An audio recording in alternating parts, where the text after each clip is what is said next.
I've been on over 50 different roller coasters from all across America, and all of them are different. They range in size, airtime, and versions, and some of them are even seated differently than others. Let's go through my top 15 roller coasters that I've ridden. One thing to note before we get started is that I've been to new parks such as Knott's Berry Farm, SeaWorld San Diego, the Santa Cruz Beach Boardwalk, Belmont Park, and my first time ever at Disneyland as a coaster enthusiast. So this will shake up my rankings from last year a little bit. Before we get started, I just want to give an honorable mention to Goliath/Chupacabra at Six Flags Fiesta, Texas. This ride is amazing, and I just like it a little less than my top 15 spot. To start it off, I have Full Throttle at Six Flags Magic Mountain in my number 15 spot. This short coaster packs in many great elements with hang time, inversions, and even airtime. This ride deserves to be in my top 15, but its downside is that it ends very abruptly with a final 160-foot drop into the brake run. If I could change it, I would make it just a little bit longer. My 14th spot, I have Apollo's Chariot at Busch Gardens Williamsburg. This was my first ever coaster that I rode over the 200-foot mark, and it is spectacular. It's great floater airtime throughout its layout, and it has amazing airtime over the first drop. While it does lack in the second half, it still has a very good top 15 first half that just barely keeps it in my top 15 coasters. For my 13th spot, I have Apocalypse at Six Flags Magic Mountain. This is the coaster that dropped the most in my rankings from last year from 7th to 13th, because I got a bad rewrite on it. I do stick with my opinion that it is a good ride, it's just not as good as my original ride.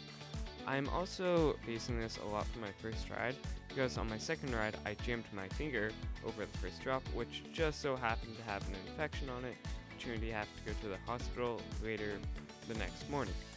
Other than that, it's a pretty wild ride, going through the structure of it multiple times, overlapping a lot, and giving great ejector airtime throughout the whole entire ride. My 12th spot, I have Medusa and Scream at Discovery Kingdom and Magic Mountain. Originally, these rides were polar opposites. I loved Medusa last year, and I hated Scream because it was a very rough ride. But this year, on my trip to Magic Mountain, I got two very mind-blowing rides back to back, making it tied with Medusa at Discovery Kingdom. Both of these rides pull excellent floater airtime through the first drop, and have pretty intense layouts through the 7 inversions they both have.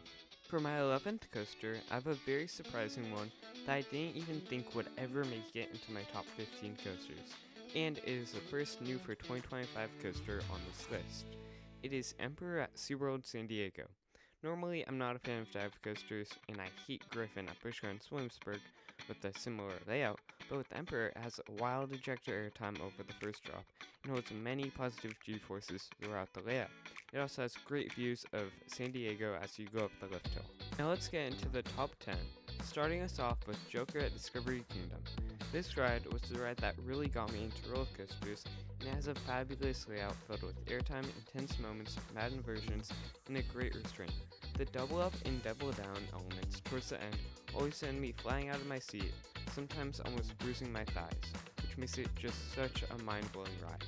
Now at the number 9 spot, the only coaster to actually move up in my rankings, and the final B&M on this list, is Tatsu at Six Flags Magic Mountain. This ride simulates flying in a way that really feels like you're flying. It goes through 4 inversions, all of them giving wild views of the park, and it has one of the most intense elements in the world, with its pretzel loop giving about 4.5 Gs of force throughout it. At my number 8 spot is Railblazer at California's Great America. This ride gives a great amount of airtime throughout it, even through its inversions, which I didn't even know was possible until I rode it for the first time. This ride is mad intense, and I always have to take a breather right after it. My only complaint about it, which does take it down a few places in my rankings, are the shoulder restraints. These are unnecessary and hurt my neck during the ride.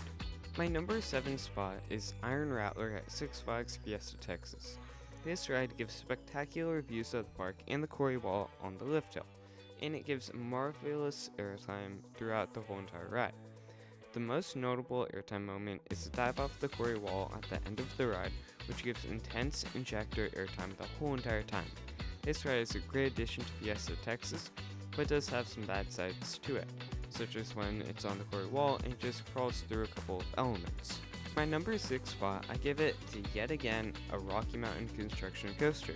This is Wonder Woman at Six Flags Magic Mountain, which is a short ride that gives excellent airtime and hang time throughout its elements. The standout one being its camelback and zero-G stall. Not to mention that it also has great operators who are very funny and light up my day. Now for the top 5, and to start it off, I have my second new for 2025 coaster, and it is Accelerator at Knott's Berry Farm. This ride launches you from 0 to 80 in 2.3 seconds, which is the most mind-boggling launch ever. One moment you're on the station, and the next you're on the top of a 200-foot top hat, looking at the spectacular views of Los Angeles. This ride is wild and is still one of only 3 coasters that make me nervous every time before riding them. My number 2 last year, and now my number 4, it is X2 at Six Flags Magic Mountain. This ride is mad, spinning you upside down multiple times, even shooting a fireball at you. The first drop is even more mind-blowing because not only is it a 205-foot vertical drop, but it also spins you during it. On my first ride in 2024, it was excellent, but this year it was very rough, especially on the final Raven turn, which is why it has dropped a couple of places. This ride is just so wild, which is why it deserves my number 4 spot. To start off the top 3, I have Pantheon at Busch Gardens Williamsburg. This ride has a very good first half of the layout, with its launch into the zero-G roll, and then the whole swing launch section, popping you out of your seat during the backwards airtime hill before the spike. The second half, however, is where it struggles to pull good forces. Nonetheless, this ride is extremely fun, and that's even before we mention the expert theming on this ride, which is absolutely awesome, making it deserving of the number 3 spot. At number 2 is the last new for 2025 credit, and it is Ghost Rider at Knott's Berry Farm. First off, I just want to praise on how smooth it is.